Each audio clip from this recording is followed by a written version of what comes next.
You're still watching News Desk on Joy News. There's uncertainty over the ability of the state to effectively conclude investigations into the case involving senior police officer COP John Kudalo.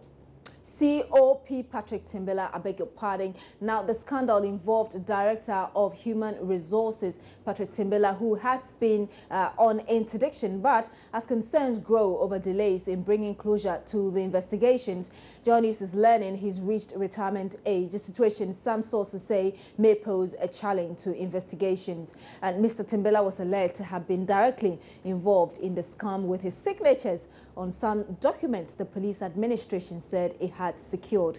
Criminologist Professor Ken Atefo, however, says Mr. Timbilla's age may not necessarily affect the investigations. He admits the process has been too long.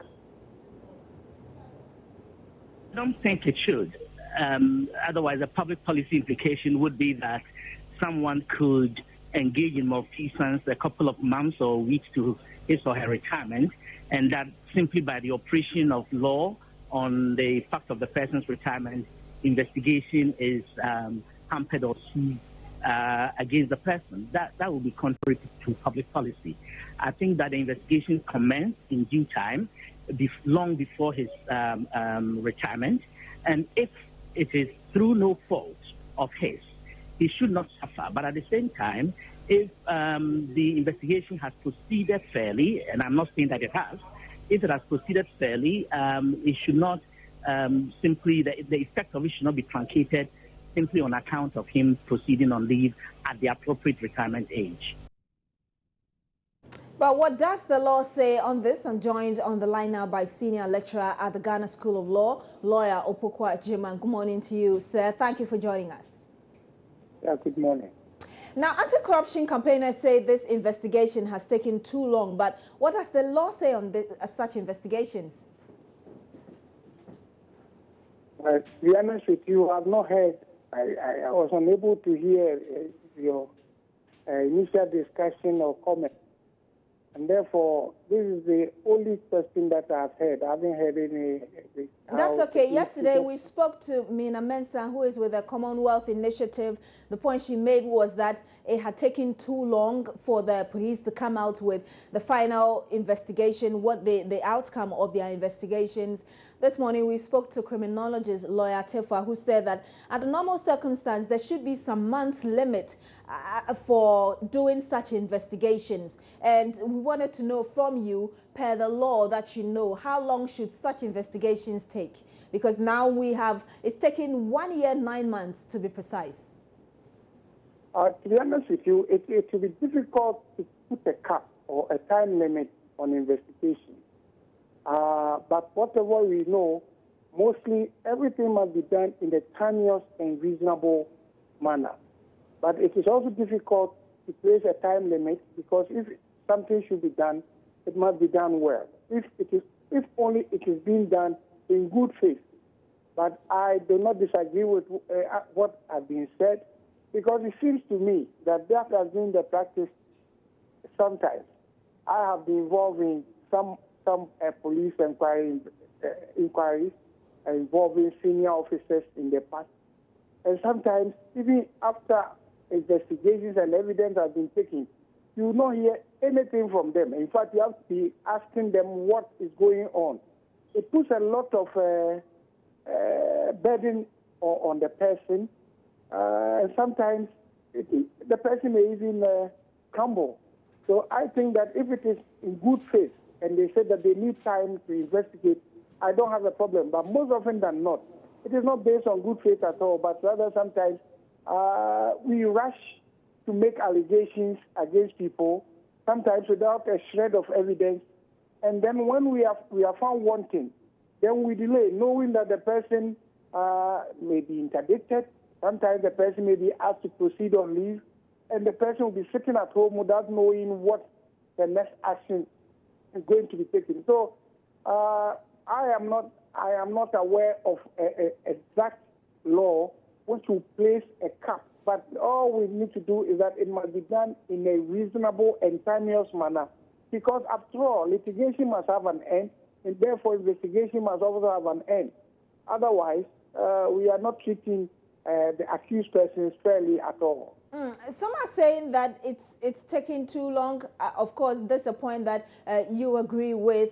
Others are also concerned about the failure of the police to give the public information on this. Do you think that the police has erred in failing to update the public on what has actually happened? You see, that is where the problem is. When the allegations are made, we quickly run to the press. You see, we denigrate the person's image and the person's identity in the press. But mostly when other things have, we identify things even that exonerate the person. Most often than not, we do not go back to inform the public. Public may have formed an opinion about the person based on the initial rush of information to the media. Mostly, that is what is happening in this country. Sometimes it's unfair because they will just rush allegations, and then that's it. And the person will be living with it. And as I told you, I was involved in some of these cases during this Kofi and I realized that is what they've been doing. You see, and they don't even come out with what has transpired. And sometimes even when there's a botched investigation, they don't come out. And later, they will just submit a report. So even if the report exonerates the person and the person's position is restored, they won't come back to tell the public why and what happened. And sometimes when the person's position is restored by another political party, then they say, well, it is a political appointment. Sometimes that is unfortunate. But I have been involved in some of these things, and I think they are not being fair to Ghanaians, they are not being fair to the officers, and they are not giving themselves a good image at all. And I think if we can put a stop to some of these things, it will be better for a police which requires discipline and loyalty to service. But if they do all manner of things, and sometimes they will not even come out to tell you the investigations, some of the things that we have found out. I mean, I cannot disclose a lot, but all I can tell you is that sometimes all these allegations have no basis. Sometimes they have other ulterior motives. And when you go to these inquiries, then you find out. And then when they are disgraced, then they don't come out to tell anybody anything. And I think it's unfair. So, Lawyer Poku, based on what you're saying, do you think that probably the police is trying to hide some information that may be against them, as in those who were pursuing the case against the COP Timbilla? Well, I think that it's becoming the manner in which we do things. That is, we rush. Sometimes we have just a rumor and a speculation, a conjecture. We don't even go further down to find whether there's any shred of evidence. But in this case, sorry to butt in this case, the police claimed that they had text message evidence and some correspondence between him and some of those recruits, and it was the reason they felt that he was culpable. If you have such information which link the person to the offense as alleged, then there's no problem at all. Then it means you have to proceed to trial. You proceed to trial immediately. But what I'm telling you is that it's their claim, and I have been involved in some of these things, and I think that you may believe them. Because I have an experience, I may not believe. Because if once you have that concrete evidence against that person, then what is the delay? That anybody can draw an inference reasonably that they are delaying because they have no evidence. And if they have no evidence, sometimes they don't even want to come out to exonerate the person. And the person is living under the clouds, the cover, and it's difficult. It can crumble the person's spirit. And the person who has served, a person who has served this country, I mean, sometimes let us be fair. Come out. If you have evidence, go ahead, try the person, let the law take its course. If you don't have that evidence, eat a humble pie, apologize to the person, let the life goes on. But as I tell you, I have seen some of them, and I'm inclined to believe that they don't have evidence. If they have, they should have gone to court. When the interdiction case came out, I remember that the then Interior Minister Makoyengo also said that his account, private accounts, would be frozen as well. Looking at all of these and how long it's taking, do you think Mr. Timbilla's rights are being abused, and what options are available for him? Yes, as I said, he's not being treated fairly at all, and he's not the only person. This thing has been going on. I believe it is a high-profile person, that's why. You have junior officers. But a lot of inquiries, most of them are going on. And sometimes it's not only your right, even the spirit as a human being to go on with your life. And you have a family, all these things.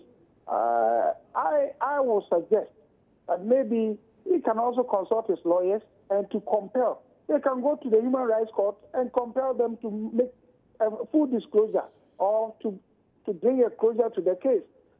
Because you cannot live under this cloud forever if they are not doing their job. Because I remember in our case when we realized that there were a whole lot of things, we threatened to sue, to go to court to compel them to make a disclosure because we knew what has transpired in the inquiry.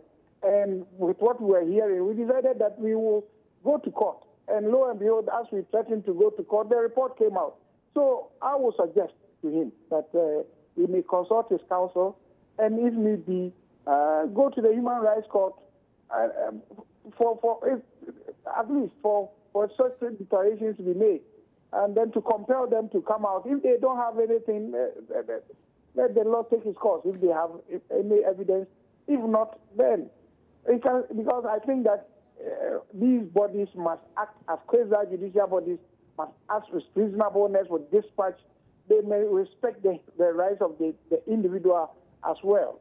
So, Thank you very much, lawyer DrCuckoo Angemon. He is a senior lecturer at the Ghana School of Law. Thank you for sharing your legal perspective with us. Now, be devoted to the cause of Ghana and tell us what you plan to do to bring growth and stability to the country. That's the charge from the presiding Methodist Bishop to President-elect Nana Addo Akufo-Addo. Most Reverend Titus Awotwe-Pratt said this in his congratulatory message to the President-elect Nana Addo Akufo-Addo. We also want to congratulate profusely Nana Addo Akufo-Addo and the MPP government for successfully going through the elections satisfactorily and winning the elections this time round. It is our prayer that the new government will be devoted to the Ghanaian cause. Our society requires growth, stability, and progress in all aspects of our national life. So as you come in, let us know the things that you would add on to what you are taking over to make Ghana a better place for all of us. Nana Addo, congratulations. We are praying that God will guide you and the government to lead our nation so well and serve the nation so well that we will always remember you. May God guide you and God supply you all the wisdom and the energy that you require to work successfully for this country.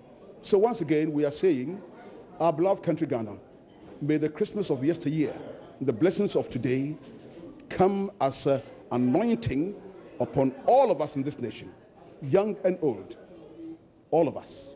God bless Ghana, our homeland, and our dear nation.